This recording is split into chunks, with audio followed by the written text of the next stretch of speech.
Hey, what's up, guys? We are here for my NPL Season 2 recap. If you guys did not see my previous videos, make sure you check them out. I have them all in the playlist for the NPL Season 2 Draft League format.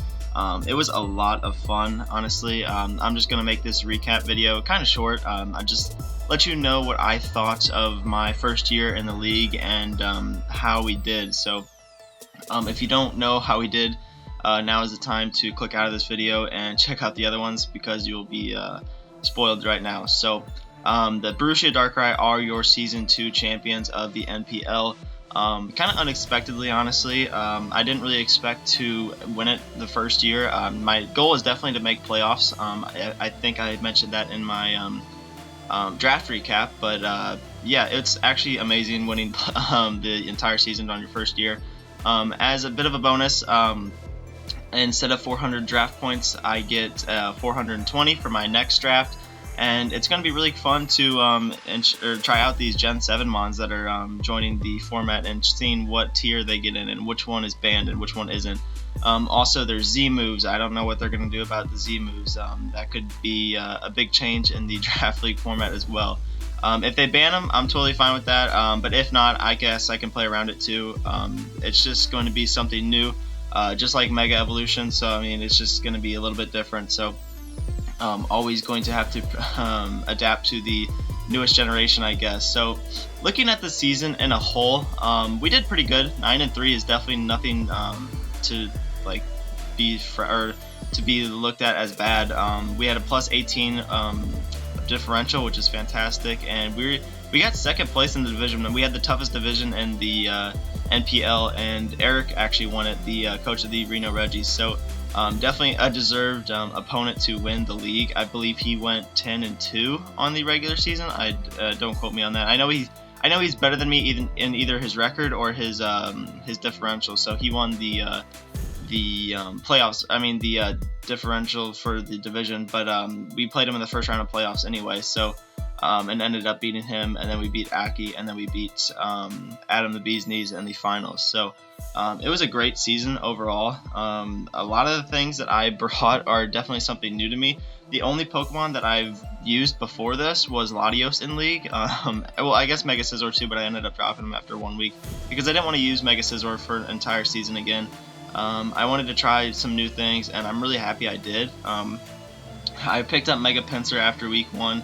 And it was so good, honestly. Like, even though I only brought it to 8 games, and I only won 6 of them with it. But the thing is, Mega Pinsir is something you can't not prep for.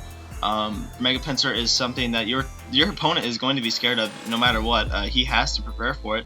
Otherwise, he will just straight up get swept from a Mega Pinsir. And well, I don't know about swept, but he'll definitely it can punch holes in a lot of teams, honestly. Especially if you're not prepared for it. In this case, Mega Pinsir actually was a very good matchup versus my divisional opponents. My divisional Megas that I had to play were Mega Lopunny, Mega Venusaur, and Mega Medicham. And naturally, Mega Pinsir beats all of those, so that's really cool. Something Mega Scizor did not do. Definitely lost to Mega Venusaur 1v1. Lost to, well, because the fact they can just throw HP Fire on the set and beat it. And then I guess Mega Lopunny beats it. I mean, not really. I could run a bulkier Scizor and I guess beat it 1v1, but something like Adamant Mega Medicham might be able to beat me. 2 high jump kicks will definitely take me out. Maybe if I'm not at +2 with my bullet punches, just something along the lines of that. So Pinsir definitely fit on my team. I needed a hard-hitting flying type. I didn't have a flying type move except Thunderous, and I didn't really want to rely on HP flying or something like physical fly. So this is just something to, I guess, use on the team. Also gives me another ground immunity. But yeah, Mega Pinsir overall, I'm happy I used it. Will I use it again? I don't know. I really hate the Stealth Rock weaknesses. I really hate how it's really not that great and defensively at all. I like, excuse me. I like Megas that have defensive support and offensive support, such as Mega Scizor. It has access to Defog, Roost, also has the capability to start Sword Dancing up with the priority bullet punches. So Mega Scizor was kind of like the perfect mon for me. at least mega wise. So that's the reason why we took it. But I didn't want to use it again, like I said. So we dropped it and picked up Mega Pinsir instead. But yeah, looking at this year as a whole, I'm really happy with the results. My only 3 losses came to Alpha, and it was a very close loss because of his Moxie Crocodile. I believe it clicked Superpower twice and just beat me. And then my second loss came to a 50-50 versus Adam with my Gunk Shot Pangoro. He had Kyurem and Clef left, and all I had was 1 hit left with my Pangoro, so I had to either click Drain Punch or Gunk Shot, and I clicked Drain Punch while he stayed in with his Clef, so and then beat me with the Clef because I didn't have anything for Unaware Clef. So that was my second loss, and then my third loss was kind of just meh. Like Eric and I, we were gonna play each other no matter what in the playoffs, so we really just kind of threw that game away. We both prepped for like 10-15 minutes and just threw a game together, and I ended up losing 2-0. So if you guys want to count that as a loss, because it still technically is a loss, but it didn't matter at all. We were gonna play each other anyway. It was just playing for the division, which none of us really cared about because we were gonna play each other anyway. So that was our 3 losses on the year. One of them was definitely deserved. Alpha did deserve that win. He did prep very well for my team. Same with Adam. He did prep pretty well. The Unaware Clef is probably his best bet to beat that team at the time. I had Gorbis that game, and I tried to do some really fancy stuff with it that didn't work out at all. So it really wasn't in my best interest to use that, even though I did try to use it. So I ended up actually dropping Gorbis too and picked up Machamp. Machamp was huge late in the league. I'll get into that later. But yeah, so very, very nice wins from my opponents. And then Eric, I guess we can count Eric's win. It's actually the only time he's technically has beat me in league format, so that's pretty funny. But yeah, so looking at the regular season, it was fantastic. Going into the postseason was even better. My first matchup versus Eric was just textbook. Everything worked out like it was supposed to. I had Custap Berry Cofagrigus to bring down one of his Pokemon.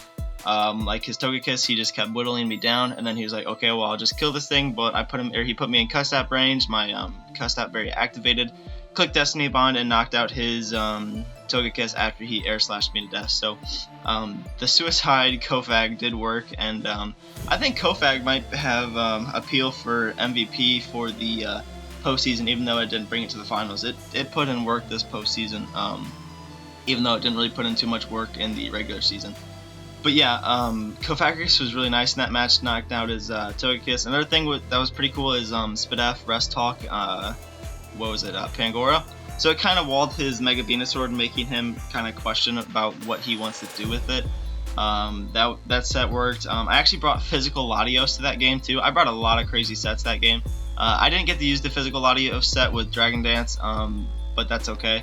Another thing I brought was, I believe, Yachi Berry Thunderous, because I brought it all the time. Everything he had on his team has ice coverage versus me, so I brought the Yachi Berry. Yeah, but Thunderous, I think it worked that game. I'm pretty sure I just killed the Sneasel with it. What else worked in that game? I believe Mamoswine maybe? I don't really... Oh, I had Weakness Policy Mamoswine, and he knocked off the Weakness Policy, so it didn't do too much. I'm not too sure what else put in a ton of work that game, but yeah, everything went well. Like my sets worked, and it was just the perfect, I believe it's 2-0 or 3-0 win in the first round of the playoffs versus a very tough opponent. But yeah, that was very, very nice. So we moved on and we played Aki in the next round, and Aki is the team with Victini and Weavile and Tangrowth and Mega Aggron and things like that. So he had a very good draft, and I ended up beating him 1-0 with my Nasty Plot Trick Room Cofagrigus on his Assault Vest Tangrowth. So that was a very interesting match. It came down to the wire. I thought I lost. I'm actually really surprised he brought CB Weavile instead of something like Life Orb or Expert Bell or something like that. I know CB Weavile just terroristed my team, but normal Weavile does too. So I had no Weavile answers. My Weavile answer in that game was, I believe, I don't really know. I had a Yachi Berry Thunderous, so I had to T-Wave the Weavile, and then that was the reasoning how I could beat it in the end. Even though it was still, I guess he could have clicked Ice Shard, but still. Anyway, the slowing it down helped a lot. It allowed me to bring in my Machamp and start dynamic punching things, so that was cool. But yeah, Machamp also has some appeal for postseason MVP. That thing was amazing. It just made my opponents have to deal with dynamic punches, with no guard dynamic punches, and just confusing all their mons. I know Aki brought a little bit of a defensive Crobat to deal with it. It did sponge the hits pretty well, so props to him for using that. I believe, I guess Adam's counter to it was Bronzong or something along the lines of that. I ended up just knocking it out with 3 hits from my Machamp, but that's cool too. I don't know, Machamp is one of those Pokemon that's just like, it does 2 things. It's a Guts status absorber, and it's a no guard dynamic punch, and that's pretty much all it does. But it did its job very well, so I'm happy with it. But we ended up beating Aki 1-0 with the Trick Room Nasty Plot Cofagrius, and then we ended up beating Adam in the finals, just due to a lot of different things. Everything worked out pretty well. My Scarf Pangora OHKO'd his Diggersby. My Pangora kind of did pretty well in that match too. It low kick killed the Kyurem, brought down the Mega Blastoise really low to be able to pick it off with a quick attack from Meloetta. I wasn't able to use the Pirouette set. I really wish I was able to. But I didn't need to pull off the win. But yeah, the Latios ended up knocking out the Drapion. I was Specs Latios on his AV Drapion. So it was just an overall great postseason, and we ended up winning, I believe, 2-3-0 versus Adam in the finals too. So like I said, the Borussia Darkrai are your NPL Season 2 champions, and we will be returning for NPL Season 3 with the Generation 7 Mons, and I believe that'll start sometime in January, they said, maybe February.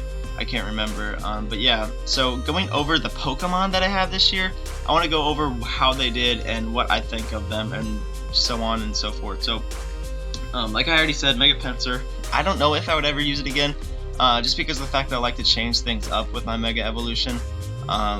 It was a good Pokemon, don't get me wrong, but it's just definitely one of those things that it has to fit in your team or else it's not going to work at all. Those Stealth Rock weaknesses are definitely something to look out for. And as my only form of hazard removal was Defog Latios and Rapid Spin Blastoise, I did have Defog Scizor, so I did give up a Defogger with that, but that's okay. Other than Mega Pinsir's weakness to Stealth Rock, it is a bit frail for the defensive side as well.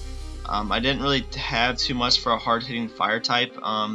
Maybe I could run defensive Deanty, defensive Blastoise, or some stupid defensive Latios set.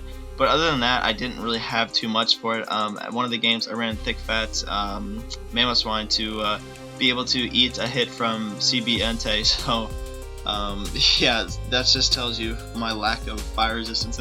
Definitely not my best draft. It's my first point draft, put it that way. So, I guess it's not. It could have gone worse, put it that way. I got almost everything I wanted, trying out new things. So, that was pretty cool. The only Pokemon, like I said, that didn't, or I have used before and I have a lot of experience with, is Latios. As you can see, I brought it 10 times in 12 matches, and it went 14-5 so with a +9 differential. So that's actually very, very nice. I think it got 3rd place in offensive MVP race, which is pretty cool.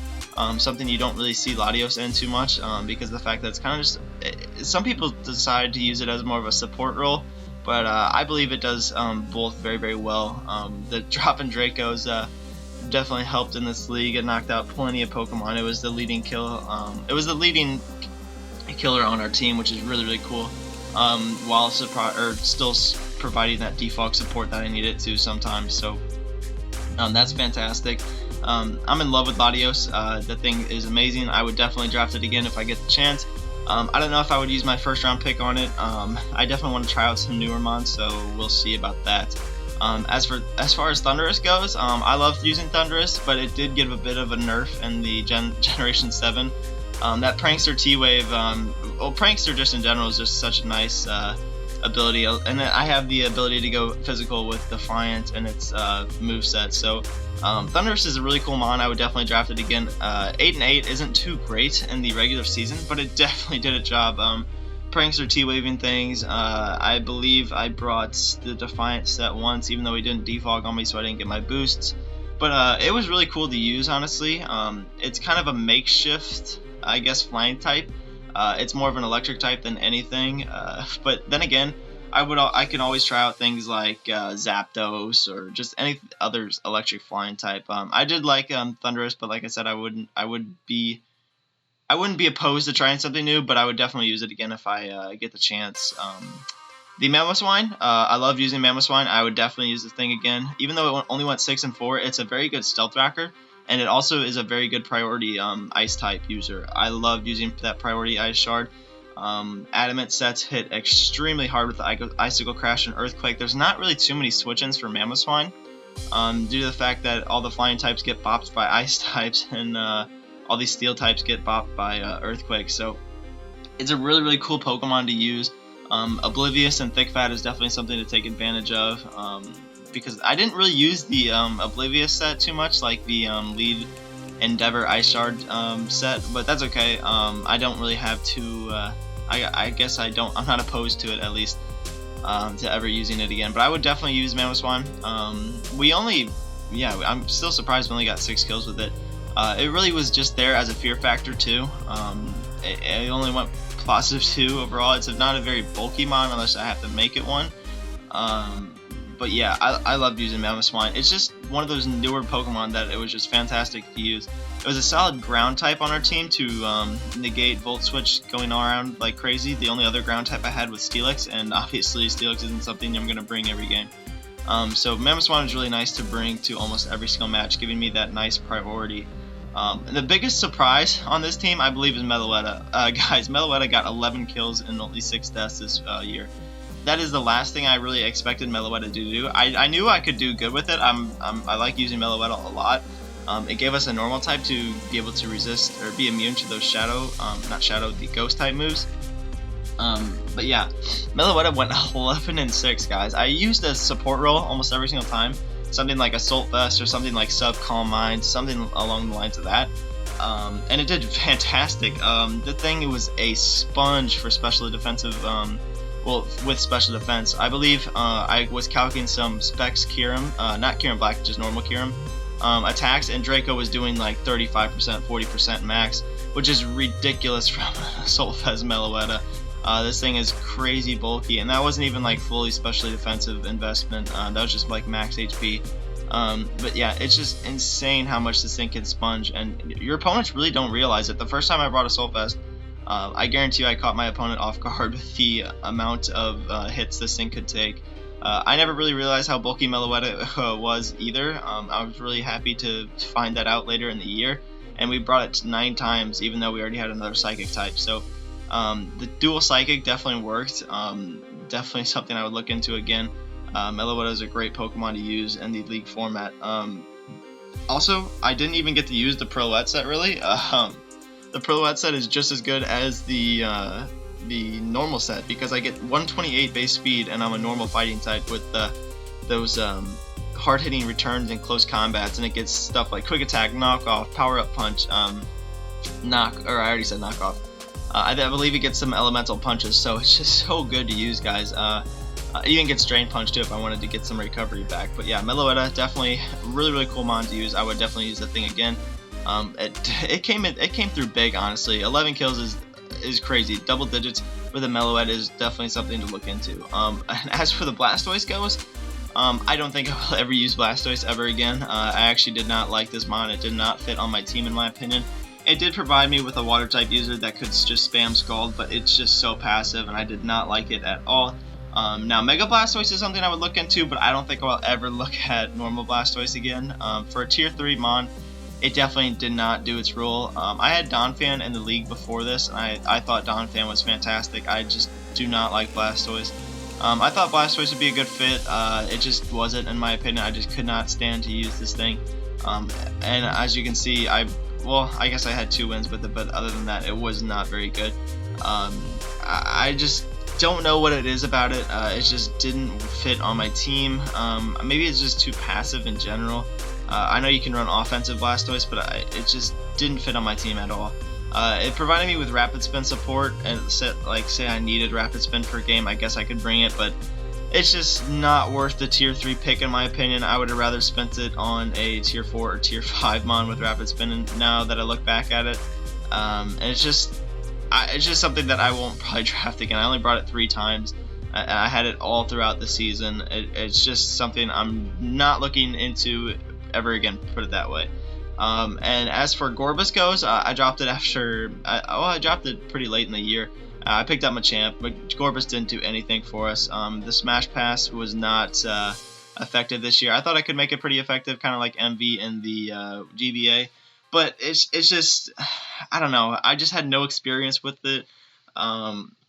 It really didn't do too well. People could prepare for it pretty easily, honestly, especially since I had Blastoise too, so that dual water type didn't really work out too well. They could just slap Thunderbolt or Energy Ball or something like that on the team and pretty much just deal with it. I didn't really like it at all. I don't know if I would ever use it again. The Gorbis, it got literally 0 kills, so I'm probably not looking into Gorbis ever again. Now Machamp is a different story. I would definitely look into Machamp if I need a solid fighting type. Also Status Absorber, Machamp definitely fit its role very nicely, even though I already had Pangoro. So 2 slow fighting types really helped me this season. Break through a lot of teams break through a lot of steel type teams, like big heavy steel types or rock types. I didn't really have too much for it, as you can see. The majority of my team gets walled by steel types, at least really bulky ones such as Mega Aggron. So having Machamp being able to break through that thing was very nice, even though it took like 3 hits. But yeah, it was still very effective. Kovagus is another cool Pokemon. I would definitely use this thing again. Toxic Spikes, Will-O-Wisp, Nasty Plot, Trick Room. It's such a cool Pokemon. It just makes its ability is insane. I love Mummy. I think that's such a great ability. Pretty much makes Mega Medicham, Mega Lopunny just totally useless versus this thing. And they were actually both in my division, so it came out. It was just fantastic. I would definitely use this thing again. There is no more franchising, otherwise I would probably franchise Kovagus out of all the Pokemon because of the fact that it's a tier 4mon and I would be able to be back at my normal point setting. But that's okay. I will definitely look into it in the draft process instead. Now Diancie is another cool Pokemon. I don't know if I would ever draft this thing again. It's kind of a makeshift mon. It did go 5-5, which is actually pretty decent for Diancie, and it's just a nice stealth rocker in general. But its lack of coverage options and its low HP with the quad weakness to steel. It's just a fairy type that I wanted. Like it was pretty much the only fairy type left, put it that way. Only decent one that I could see myself using, so that's the reason I brought Diancie. It does have a couple cool things like Skill Swap and Trick Room and stuff like that. I believe it gets Calm Mind, just I guess stuff that works. Adamant Diamond Storm is really nice. Modest Moonblast, just stuff like that. It's pretty cool Pokemon to use, honestly. Your opponent, I guess, can prep for it pretty easily, just throw on a Steel type move, but it's still pretty bulky naturally. 150 base defenses, but only has 50 HP. So Diancie is just a cool Pokemon to have. It's just fairy filler on the team. Yeah, I would think you would have to have a fairy type on teams these days, especially with all the dragons running around. So Pangoro is a cool Pokemon as well. Pangoro did surprisingly well. 6-3 is definitely something not to shy away from. I loved using Parting Shot, Drain Punch, Gunk Shot, Knockoff. Just the dual stab was really cool. There's no HP Fairy, so its quad weakness to Fairy isn't something to be like really frowned upon. Even though I didn't have too many Fairy answers on my team either. If you look, it's literally just Steelix is my only resist. It was Mega Scizor, but normal Steelix was my only resist after I dropped it. So I had to definitely play around that. Flying resist also not really too there. All I had was Thunderous and the Steelix as well. Oh, Diancie too. But yeah, that's it. So it's just a cool Pokemon, honestly. A couple different sets I ran worked out pretty well, like the Tailwind Life Orb set versus Adam. It really ripped through his team until the fact that I ran out of hits and he ended up beating me with Underwear Clef on a 50-50. So 6-3 is really cool. Now the Steelix is just kind of one of those mons. It's like filler. It's just a defensive threat that could potentially do something. I actually brought it versus Nick, coach of the Texas Tyrantiums, in my 3-0 win. I brought the Sheer Force Life Orb set, but he knocked off my Life Orb with his Gliscor, and the Ice Fang really wasn't doing too much to his Gliscor. And he could just switch out into Keldeo and get a free Scald or Hydro Pump or Secret Sword off with it. With my Earthquake's not really doing too much, you definitely don't want to stay in on a Keldeo with the Steelix in. So it's just a cool stealth rocker. It does get some cool things like taunts, But yeah, the Sheer Force Life Orb set is kind of cool. It really packs a punch, honestly. If I could get a Trick Room up, that's the reasoning I had a couple different Slowmons, like Cofagrigus, Diancie, and Steelix, and I could even make Pangoro and Machamp pretty slow too. So I kind of had the best of both worlds. I had a couple fast mons and I had a couple slow mons to really take advantage of that, and I had a couple in between, like Mamoswine and Blastoise and Meloetta. So really cool team, honestly. I like I said, I could have drafted better and it could have been better, but we won. So I mean, there's literally no regrets at all. I had a fantastic season in the NPL Season 2. Just a surprise win, honestly. I did not think I was going to win the title the first year, but we ended up winning it. So yeah, I can't wait for Season 3. I can't wait for Generation 7 to finally get, like, I guess sorted out is a way to put it on the showdown ladder. So I just can't wait. I hope you guys enjoyed the NPL Season 2. Like I said, if you guys have not checked it out, please go check out my NPL Season 2. It was a fantastic season, full of great teams and full of great opponents. So I can't wait for Season 3, like I just said, and I will see you guys next time. The next time you probably see me is on a Showdown Live. I definitely want to try out some of the Generation 7 mons. I already have a little bit off screen, but I really haven't gotten too into it with the live, so maybe I'll collaborate with somebody and have a Showdown Live for you guys soon for Generation 7. I hope you guys enjoyed the NPL Season 2. I definitely did, and I will see you guys next time. Bye.